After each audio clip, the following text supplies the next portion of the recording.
एक दिन रुक्मणी देवी श्री लक्ष्मी जी से मिलने वैकुंठ में गई, पर इस पर अनेक विषयों में चर्चा होने लगी। बातों ही बातों में रुक्मणी जी ने पूछा, देवी, तुम किन स्त्रियों के पास सदा रहती हो? तुम्हें कैसी स्त्रियां प्यारी हैं?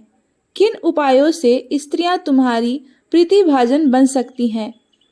लक्ष्मी जी हंसकर कहने लगी, जिस स्त्री को अपने स्वामी में अचल भक्ति है वह मुझको सबसे ज्यादा प्रिय है।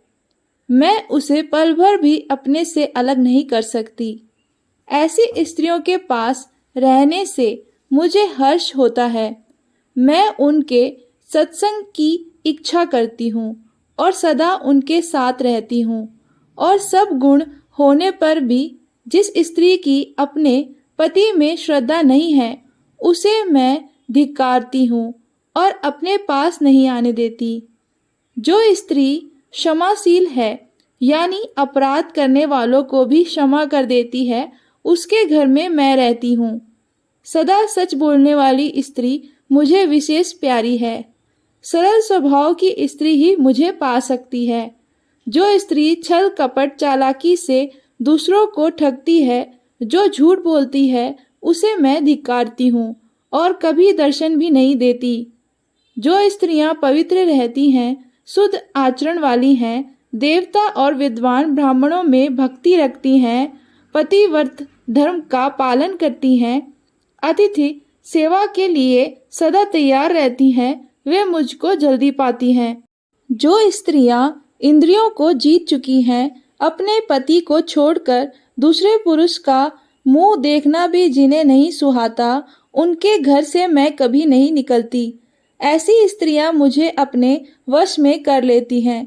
इसके बाद लक्ष्मी जी ने कहा, बहन रुक्मणी, अब मैं उन स्त्रियों को बतलाती हूँ जिनसे मैं अप्रसन्न रहती हूँ और जिनको धिक्कारती हूँ।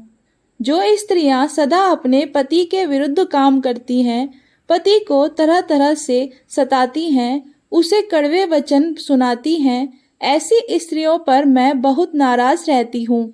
मैं कभी उनका मुंह भी नहीं देखती। जो स्त्रियां अपने पति का घर छोड़कर दूसरे के घर में रहने को आतुर हैं, दूसरे पुरुष पर प्रेम रखती हैं, ऐसी स्त्रियां नरक के कीड़े बनती हैं। मैं सपने में भी ऐसी स्त्रियों के पास नहीं जाती। जो स्त्रियां बेशर्म हैं, झगड़ालू हैं, लड़ाईखोर हैं, कड़वी बोलती हैं, बहुत बोलती हैं, चाहे जिसके साथ बातचीत करती हैं, चाहे जिससे लड़ बैठती हैं, क्रोधी स्वभाव की हैं, बात बात में चिढ़ती हैं, जिनमें स्नेह और दया नहीं है, ऐसी स्त्रियों को मैं त्याग देती हूँ। जो अपवित्रता से रहती हैं, बहुत सोती हैं, आलस्य के वश रहती हैं, बड़ों का कहा नहीं मानती, काम करते समय परिणाम का विचार नहीं करती, घर में अच्छी तरह व्यवस्था नहीं रखती, घर की चीजों को चाहे जहाँ फेंक देती है, ऐसी स्त्रियां मुझे कभी अपनी नहीं बना सकती।